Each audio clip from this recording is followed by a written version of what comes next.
Hello student, this is Neelam. Our today's topic is about mineral and energy resources। यानी कि इस chapter में हम रीड आउट करेंगे, कवर करेंगे हमारा टॉपिक मिनरल और जो हमारे एनर्जी रिसोर्सेज है उनके बारे में। तो स्टार्ट करते हैं। सबसे फर्स्ट हमारे पास आते हैं mineral resources. Minerals are important natural resources and have been used by humans since prehistorical period या टाइम भी बोल सकते हैं। यानी कि मिनरल्स जो है वो हमारे लिए एक इम्पोर्टेंट नेचुरल रिसोर्स है जिसको जो ह्यूमन बीइंग है वो काफ़ी टाइम पीरियड जो हिस्ट्री टाइम से जो प्री हिस्ट्री पीरियड है हमारा तब से उसको यूज़ करते आ रहे हैं। Early human used stone to make tool and weapon. यानी कि सबसे पहले जो हुमैन थे वो मिनरल्स यूज़ नहीं करते थे, वो स्टोन यूज़ करते थे टूल्स और वेपन्स बनाने के लिए। Thus the first stage is known as stone age. इसलिए जो फर्स्ट स्टेज थी हमारी उसको हम स्टोन एज बोलते हैं, क्योंकि उस टाइम जो मिनरल्स जो टूल्स और जो वेपन्स बनते थे वो स्टोन से बनते थे। Copper was the first metal to be discover and it use mark the copper age. यानी कि सबसे फर्स्ट जो मेटल थी जो ह्यूमन ने जिसका यूज़ किया था, सबसे फर्स्ट मेटल कौन सी थी हमारी? कॉपर थी। तो कॉपर सबसे फर्स्ट मेटल थी जिसका ह्यूमन बीइंग ने सबसे पहले यूज़ किया था, उसको डिस्कवर किया था और यूज़ किया था, इसलिए उस टाइम को हम बोलते हैं, उस एज को हम बोलते हैं कॉपर एज।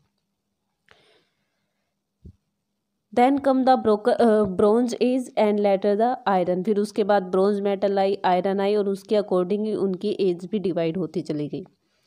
नेक्स्ट ये हमारे पास कुछ मेटल के एग्जाम्पल दे रखे हैं तो कि कौन कौन सी मेटल होती है। Fact of minerals. यानी कि जो मिनरल्स होते हैं ये मिनरल्स और मेटल दोनों के एग्जाम्पल, क्योंकि जो मेटल होती है वो मिनरल्स का पार्ट होती है तो उसके एग्जाम्पल हैं। Fact of minerals. There are 3000 minerals in the earth. यानी कि हमारी पूरी अर्थ में लगभग जो 3000 मिनरल्स मिलते हैं। 90% of earth minerals are made up just 10 minerals. यानी कि जो 90% है जो ये हमारे 3000 मिनरल्स थे उनमें से जो 90% है वो बस ओनली जो कुछ मिनरल्स होते हैं उनसे मिलके बनी है। कॉमन मिनरल जो कॉमन कौन कौन से मिनरल्स है हमारे? सिलिकेट है, एल्यूमिनियम है, आयरन, सोडियम, पोटेशियम, कैल्शियम और मैग्नीशियम, ये हमारे कॉमन मिनरल है। They are found in pure state in or which are rocks contain mineral. यानी कि जो ये हमारी कॉमन मिनरल्स है ये एज ए और हमें मिलती है, वो भी रॉक्स में मिलती है। रॉक्स से हम इनको निकाल के और फिर इनको अच्छे से प्रोसेसिंग के बाद इनमें से मिनरल्स को हम अलग करते हैं, जो मेटल होती है वो अलग हो जाती है।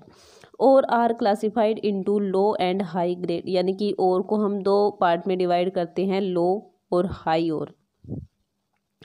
तो क्लासिफिकेशन ऑफ मिनरल्स दे रखी है हमें कि मिनरल्स को हम कितने पार्ट में डिवाइड कर सकते हैं। तो थ्री पार्ट में डिवाइड कर सकते हैं, मेटल, नॉन मेटल और फ्यूल। तो मेटल में हमारी ये सब आती है और नॉन मेटल में ये, और फ्यूल में जो हमारे मिनरल्स आते हैं ये सब इसमें इंक्लूड है। नेक्स्ट हमारे पास आते हैं metallic mineral. Metallic mineral are those mineral which can be melt to obtain new product. यानी कि मेटलिक मिनरल वो मिनरल्स होते हैं जो मेल्ट होने के बाद कोई न्यू प्रोडक्ट बनाते हैं, जैसे लाइक आयरन है, कॉपर, बॉक्साइट, टीन, मैग्नीज और काफ़ी एग्जांपल है। जो ये मेटल यानी कि ये वो मिनरल है, ये वो मेटल है, मेटलिक मिनरल है जो मेल्ट होने के बाद जिनको हम अगर ज़्यादा हाई टेम्परेचर पे इनको ज़्यादा हाई टेम्परेचर पे गर्म करते हैं तो ये मेल्ट होके और उससे न्यू प्रोडक्ट हम बना सकते हैं। These are generally associated with igneous rocks. यानी कि ये कौन सी रॉक्स में मिलते हैं हमें? लगभग जो इग्नियस रॉक्स होती है, वोल्केनो बनाने के टाइम पे जो सबसे फर्स्ट यानी कि जो मैग्मा सबसे स्टार्ट में जो निकल के और जो कूल डाउन हो जाता है उसको हम बोलते हैं igneous rock. They are usually hard and have shine or lustre of their own. यानी कि हार्ड होती है, साइनिंग वाली होती है ये। They are ductiles and malleable. यानी कि बोल सकते हैं मतलब जिनको हम बिल्कुल जो थिन लेयर जो होती है, बिल्कुल पतली पतली परत होती है, उसमें भी कन्वर्ट कर सकते हैं। When heat they do not get broken, यानी कि जब बहुत ज़्यादा हीट होती है तो ये ब्रोकन नहीं होती, बस हम इनको न्यू प्रोडक्ट में चेंज कर सकते हैं, ये टूटती नहीं है। नेक्स्ट है हमारे पास नॉन मेटलिक मिनरल। इसी में ही मेटलिक मिनरल में हमारे पास हम दो पार्ट में और इसको डिवाइड कर सकते हैं, फेरियस मिनरल, मेटलिक मिनरल और नॉन फेरियस। यानी कि एक वो मेटलिक मिनरल होते हैं जिनका डेवलपमेंट में जो इंडस्ट्री होती है उसमें ज़्यादा यूज होता है, और एक कुछ मिनरल्स ऐसे होते हैं जिनका इंडस्ट्री में यूज़ नहीं होता, तो वो नॉन फेरियस होते हैं। तो नेक्स्ट हमारे पास आता है non metallic mineral. Non metallic minerals are those which do not yield new product or melting, यानी कि नॉन मेटलिक जो मिनरल्स होते हैं उनसे हम कोई न्यू प्रोडक्ट नहीं बना सकते, ना उनको मेल्ट हम कर सकते हैं। Coal, salt, clay, marble are some example, यानी कि ये वो मिनरल्स है जिनको हम मेल्ट नहीं कर सकते या उनसे कोई नया प्रोडक्ट नहीं बना सकते। These are generally associated with sedimentary rocks, यानी कि ये वो रॉक्स होती है सेडिमेंट्री रॉक्स में मिलते हैं, और सेडिमेंट्री रॉक्स बनती है हमारी जब इग्नियस रॉक्स बिल्कुल छोटे छोटे पार्ट में डिवाइड हो जाती है, तो उनको हम बोलते हैं sedimentary rocks. They are not so hard and have no shine or lustre of their own, यानी कि इनके ये बिल्कुल भी हार्ड नहीं होती और बिल्कुल भी साइनिंग नहीं होती इनमें। They are not ductiles and malleable, यानी कि इनको हम अलग से जो थिन लेयर होती है, जो बिल्कुल पतली पतली परतें होती है, उसमें भी हम इनको कन्वर्ट नहीं कर सकते। वैन हीट दे मे गोट ब्रोकन इनटू पीस, यानी कि जब ज़्यादा हीट होती है, जब ज़्यादा टेम्परेचर होता है तो ये छोटे छोटे पीस में डिवाइड हो जाती है, क्योंकि इग्नियस रॉक्स होती है, सेडिमेंट्री रॉक्स होती है इसलिए। नेक्स्ट हमारे पास आता है fuel. The mineral resources which are used for generating energy, यानी कि जब हम उन मिनरल्स को यूज़ करते हैं पावर या एनर्जी जनरेट करने में, तो उसको हम बोलते हैं फ्यूल। जैसे कोल, पेट्रोलियम, ऑयल, ये सब फ्यूल मिनरल है। तो ये हमारे पास मिनरल से रिलेटेड था। नेक्स्ट हमारे पास आते हैं यानी कि जो type of rocks in which minerals are found, यानी कि मिनरल्स कौन कौन सी रॉक्स में मिलते हैं, तो मेटामॉर्फिक में मिलते हैं, इग्नीशियस में मिलते हैं और सेडिमेंट्री रॉक्स में मिलते हैं। नेक्स्ट हमारे पास आता है माइनिंग, यानी कि अब अगर मिनरल्स है तो मिनरल्स नेचुरली हमें मिलते हैं, लेकिन नेचर के अकॉर्डिंग उनकी लोकेशन अलग अलग जगह पे होती है, और अर्थ के लेयर में यानी कि धरती के नीचे हमें माइनिंग करके उन मिनरल्स को निकालना पड़ता है। The extraction of mineral resources from the earth is called mining, यानी कि जब हम जो मिनरल्स होते हैं उनको बाहर निकालते हैं अर्थ से, तो उसको हम बोलते हैं mining. The method of mining depend upon the depth eight which the mineral is located, यानी कि जो मेथड होता है माइनिंग के अलग अलग मेथड होते हैं, तो वो मेथड डिपेंड करते हैं कि कोई मिनरल कितनी डेप्थ में है। The process of extraction of minerals oil is called drilling, यानी कि जब ऑयल निकालते हैं, जो मिनरल्स ऑयल होते हैं उनको जब हम निकालते हैं, क्योंकि वो बहुत ज़्यादा डेप्थ में होती है, तो उस प्रोसेस को हम बोलते हैं drilling. It is done by digging deep well called oil wells, यानी कि इनको जब हम निकालते हैं तो उसके लिए हम सबसे पहले जो वेल्स होते हैं, जो कुएँ होते हैं, वो खोदने पड़ते हैं, ऑयल वेल, और उसके बाद जब फिर हम वहाँ पर ड्रिलिंग करते हैं। नेक्स्ट और भी एग्जांपल है, जैसे ओपन कास्ट माइनिंग है, तो जैसे जो हमारी कोल माइनिंग होती है वो ओपन कास्ट माइनिंग में होती है।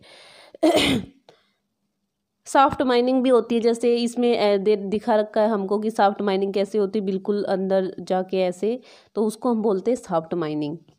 और भी काफ़ी है, ओपन पिट माइनिंग, ड्रेडिंग, स्ट्रिप माइनिंग, यानी कि डिपेंड करता है कि कोई रिसोर्स जो मिनरल रिसोर्स है वो कितनी डेप्थ में है अर्थ में, तो उसी के अकॉर्डिंग हम इन मेथड का यूज़ करते हैं। नेक्स्ट आता है some major minerals in India, यानी कि इंडिया में कौन कौन से मिनरल्स मिलते हैं, तो हमें बता रखे कि कौन सा स्टेट कौन से मिनरल्स के लिए ज़्यादा, यानी कि ज़्यादा मिनरल्स वहाँ पे वो मिलता है। तो कोल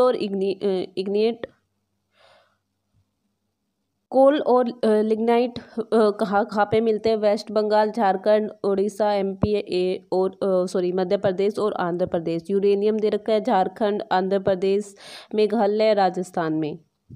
ऐसे करके हमें ये अलग अलग मिनरल्स दे रखे हैं और मिनरल्स के आगे हमें बता रखा है कि वो कौन कौन से स्टेट किस किस स्टेट में उनकी लोकेशन है, यानी कि वो वहाँ पे लोकेट करते हैं। नेक्स्ट हमारे पास आता है यूज एंड एक्सप्लॉयटेशन, यानी कि कहाँ कहाँ पे यूज़ करते हैं हम मिनरल्स को। तो सबसे फर्स्ट आता है development of industry plants and machinery, यानी कि जो इंडस्ट्री होती है वहाँ पे हम मिनरल्स का यूज़ करते हैं। जनरेशन ऑफ एनर्जी, यानी कि जो एनर्जी हम जनरेट करते हैं उसमें भी हम मिनरल्स का यूज़ करते हैं। कंस्ट्रक्शन में, हाउसिंग में, सेटलमेंट में भी यूज होता है। डिफेंस में भी हम करते हैं क्योंकि वहाँ पे भी हमें वेपन्स बनाने पड़ते हैं, अलग अलग इक्विपमेंट बनाने पड़ते हैं, तो हम वहाँ पे भी जो मिनरल्स होते हैं उनका यूज़ करते हैं। ट्रांसपोर्टेशन में भी करते हैं, कम्युनिकेशन में करते हैं, वायर बनाने के लिए, केबल बनाने के लिए, मेडिकल सिस्टम में भी करते हैं, आयुर्वेदा में, और formation of alloys for various purpose, यानी कि और भी काफ़ी पर्पज़ होते हैं, वहाँ पे भी अलग अलग पर्पज़ के लिए हम मिनरल्स का यूज़ करते हैं। एग्रीकल्चर में करते हैं as a fertilizer, seeds. Jewellery में भी करते हैं क्योंकि जो गोल्ड, सिल्वर, प्लेटिनम, डायमंड है ये सब मिनरल्स में आते हैं हमारे, और जिनसे ज्वेलरी बनती है, तो ज्वेलरी में भी हम मिनरल्स का यूज़ करते हैं। Environmental impact of extraction. Next हमारे पास आता है कंजर्वेशन ऑफ मिनरल्स, यानी कि हम जो मिनरल्स होते हैं उनको कैसे कंजर्व कर सकते हैं, कैसे उनको सेव कर सकते हैं।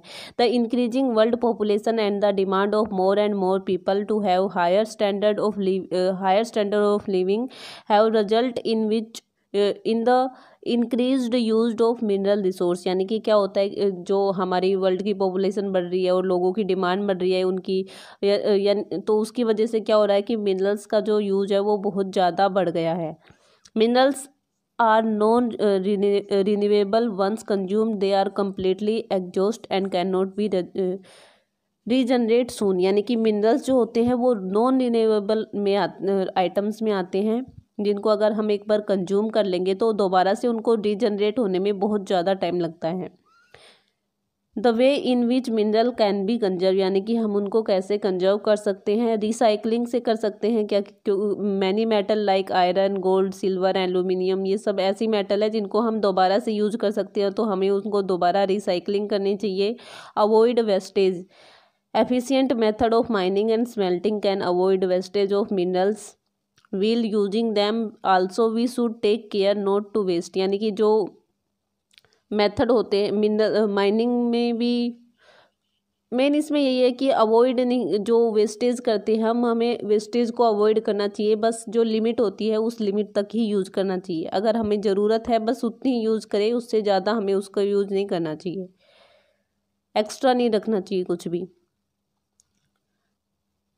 सब्स्टिट्यूट में आएंगे कि alternative of minerals like biodegradable plastic, woods and other substitute should be more widely use, यानी कि हमें सब्स्टिट्यूट देखना चाहिए उनका, और उन सब्स्टिट्यूट्स को ही यूज़ करना चाहिए।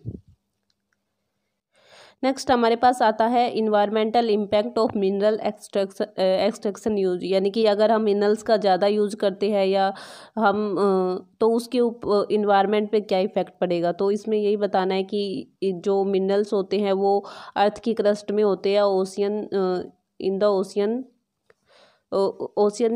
में भी होते हैं, क्योंकि जो ऑयल होता है वो तो हमें ओशियन से मिलता है। तो हमें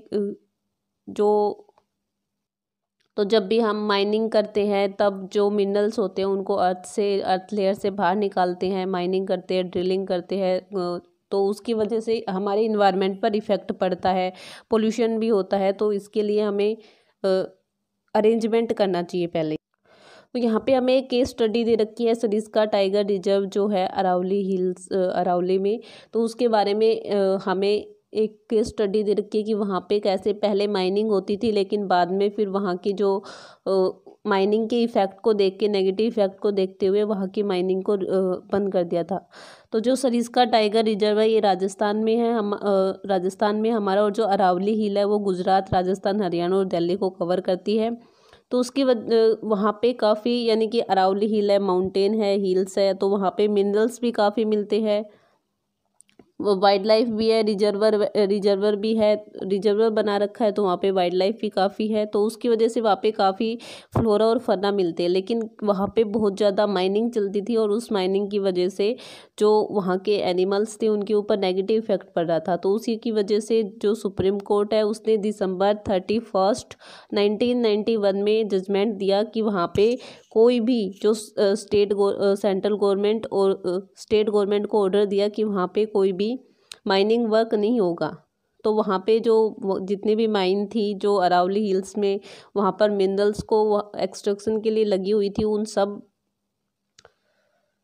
माइनिंग मिल्स को बंद कर दिया गया। लेकिन अब भी लीगली वहाँ पे वो माइनिंग होती है। तो हमें देखना चाहिए कि अगर इन्वायरमेंट पर कोई नेगेटिव इफेक्ट पड़ रहा है तो अच्छा होगा कि हम उस चीज़ को थोड़ा सा कम कर दें, क्योंकि एनिमल्स है वो उनको रिजर्व कर सकें हम एक तरह से। तो ये हमारा टॉपिक था। टॉपिक में अभी हमने कवर किया है हमारा मिनरल रिसोर्स का टॉपिक। जो हमारे मिनरल रिसोर्सेज है वो उनका टॉपिक अभी नेक्स्ट हमारे पास आएंगे पावर रिसोर्सेज। आई थिंक आपको ये टॉपिक समझ आया होगा। Thank you.